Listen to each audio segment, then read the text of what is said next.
Hello everyone, चलिए आज देखते हैं कुछ क्वेश्चंस को और उसके आसान सॉल्यूशंस को। तो चलिए शुरू करते हैं। पहला क्वेश्चन है यहाँ पर कि यदि एक संख्या और उसके व्युत्क्रम का योग 2 हो तो वह संख्या कितनी होगी।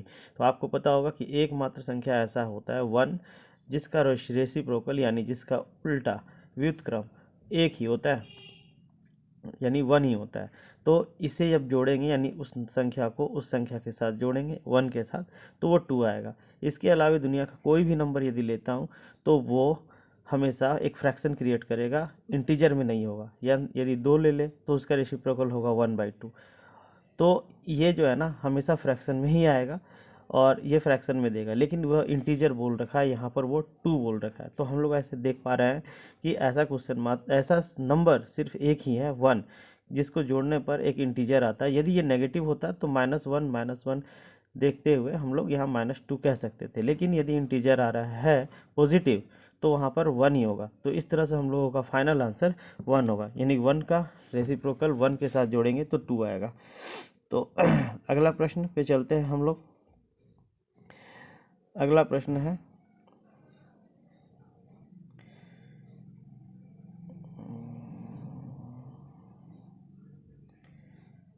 ओहो ये आगे नहीं बढ़ रहा है, जस्ट अ मिनट। हाँ ये रहा 2 नंबर क्वेश्चंस, ठीक है। उम्मीद है कि ये नज़र आ रहा होगा। तो मैं क्वेश्चन को रीड करता हूँ। एक आयत के क्षेत्रफल जो है वो 60 दिए हुए हैं और उनके परिणाम 34। मतलब आयत ये इस तरह से एक फिगर जिसका जो है क्षेत्रफल यानी कि L इंटू बी ये दिए हुए हैं, कितने 60 दिए हुए हैं। और उनका परिमाप यानी कि 2 इंटू एल प्लस बी ये दिए हुए हैं, कितने हैं ये 34 है। और हम लोग से कह रहा है उसकी विकर्ण की लंबाई यानी कि डायगोनल इस तरह से ये निकालना है, या ऐसे करके इसकी लंबाई निकालनी है। तो चलिए मैं फटाफट देखता हूँ। ये 2 से इसको कैंसिल करता हूँ, 17 आ रहा है। अब बताइए कोई ऐसा नंबर जिसको आप मल्टीप्लाई करके 60 लाते हैं और जोड़ करके 17। तो एक तो आता है, बहुत सारे नंबर्स आते हैं, लेकिन ट्रिपलेट्स को ध्यान में रखते हुए यदि देखें, यदि आपको ट्रिपलेट्स का नॉलेज होगा तो 17 5 और 12 को जोड़कर आ जा रहा है, 17 12 25 60 भी आ जा रहा है। तो यदि 5 12 13 ट्रिपलेट को देखें तो ये वाला 30 निकलता है। इस तरह के क्वेश्चंस के लिए आपके पास ट्रिपलेट का जानकारी होना चाहिए, तो आप इसे बिना सॉल्व किए आसानी से बना सकते हैं। तो इस तरह से ऑप्शन नंबर डी जो है वो हमारा आंसर हुआ, ठीक है। यदि आपको ट्रिपलेट नहीं आता है तो आप पहले उसे सीखें, तो इसे जल्दी से बना पाएंगे आप। आगे चलता हूँ अगले प्रश्न पे। यहाँ है कि क्वेश्चन है, आप ध्यान से पढ़े इसको। एक कपड़ा व्यापारी अपने कीमतों में 25% छूट की घोषणा करती है। अच्छा 25% मतलब कितना होता है 1/4।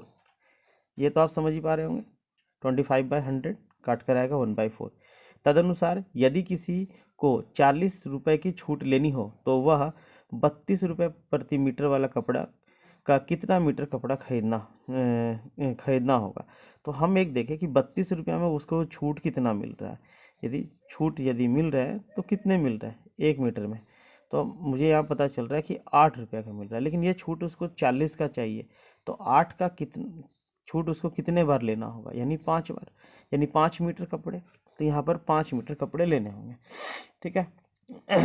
तो 5 मीटर यदि कपड़ा वो ले लेता है तो उसके 40 रुपीज़ का डिस्काउंट मिल जाएगा।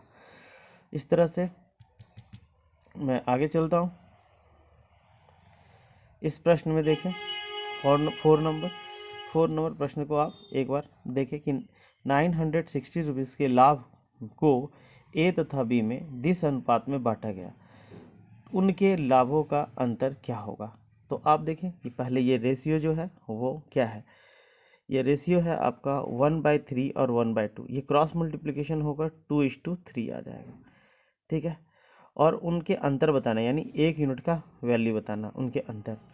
और यहाँ पर टोटल यूनिट है 5, तो 5 यूनिट जो है वो कितने के बराबर है 960 के। इसको मैं डिवाइड करता हूँ यानी 192, यानी 1 यूनिट का वैल्यू आया कितना 192 ऑप्शन में नहीं है, यानी इसका आंसर गड़बड़ है, डिस्क्रिपेंसी है इस क्वेश्चन में। तो ऐसे भी एग्जाम में मिलते हैं जिसमें क्वेश्चन डिस्क्रिपेंसी में पाया जाता है, क्वेश्चन में कि उसमें कुछ गड़बड़ी पाया जाता है, तो ऐसा भी हो सकता है। तो इसका सही आंसर इसमें नहीं है। आगे चलते हैं।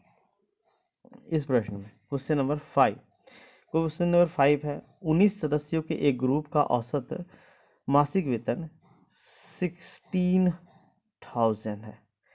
तो यदि उस ग्रुप में 20,000 मासिक वेतन वाला एक अन्य सदस्य भी शामिल हो जाए तो उस ग्रुप का मासिक वेतन कितना होगा।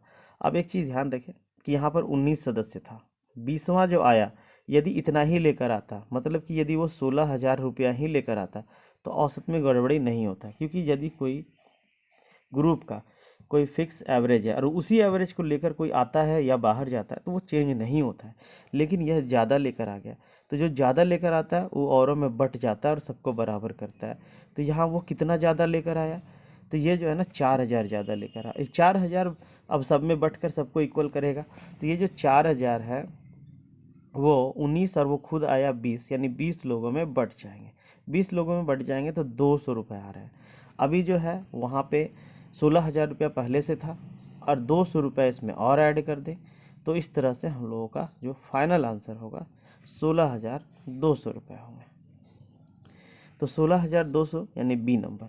आप इसे लंबे तरीके से भी निकाल सकते हैं, जिसमें आपको मल्टीप्लाई करना होगा 16 को 19 से, फिर उसमें 20,000 को जोड़ना होगा और फिर आप उसे 20 से डिवाइड करेंगे तो आप फाइनल आंसर तक पहुंच जाएंगे। लेकिन ये जो मैंने अप्रोच बताया है वो बहुत आसान और अच्छा तरीका है।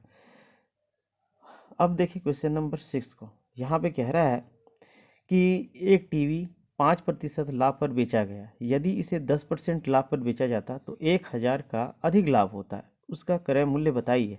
आप एक चीज़ देख रहे होंगे यहाँ पे, क्या देख रहे हैं कि यहाँ पर 5% का लाभ से बढ़कर 10% है, यानी अधिक जो है परसेंटेज में वो 5% का बता रहा है, और वहाँ जो अधिक है उसके प्राइस में वो कितने का बता रहा है 1,000 का, यानी ये अधिक का परसेंट अधिक के अमाउंट के बराबर होगा, यानी ये 1,000 जो है ना वो इफेक्ट है 5% का।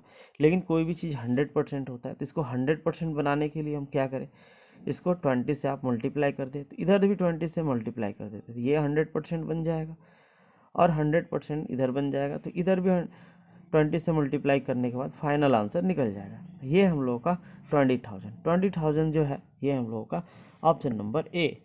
तो इस तरह से इस क्वेश्चन को आसानी से बनाया जा सकता है। तो चले अब अगले प्रश्न पे। अगला प्रश्न है, आप इसको पढ़िए, मैं इसे इरेज करता हूँ। ठीक है, इरेज करना भी एक आवश्यक प्रक्रिया है इस वीडियो का। देखिए अब यहाँ पे क्वेश्चंस लिखे हैं कि किसी वस्तु के मूल्य में 10% कमी की गई, इसे पुराने मूल्य पर लाने के लिए नए मूल्य में कितनी वृद्धि करनी होगी। तो देखिए इसके दो अप्रोच है, दोनों अप्रोच को मैं दिखाता हूँ। पहला अप्रोच तो सबसे आसान वाला, 10% की कमी। 10% का मतलब होता है 1/10। जब आप 10% को सॉल्व करते हैं यानी कि 10/100 जब लिखते हैं तो ये कट कर आता है 10 बाय ये आता है। अब 10% कमी करने का मतलब है कि 10 यूनिट में वो ऊपर का एक कम करेगा, ऊपर का एक कम कर देगा, यानी कि 1/9। और 1/9 का जो फ्रैक्शनल वैल्यू होता है 1 और 1/9, तो ये फाइनल आंसर हो जाएगा। एक तरीका तो ये हुआ। दूसरा तरीका आप बेसिक से अब जैसे बचपन में बनाते हैं वैसे बनाइएगा। तीसरा तरीका यदि वो कम करने का है तो आप नीचे भी कम कर दें 100 में, तो हो जाएगा 90 इंटू 100। फिर आप वहीं चले आए, यहाँ पर फिर से काट के 11 1/9। बाकी बात और भी तरीके हैं जो आप ज़रूर लगाए होंगे। सबसे बेहतरीन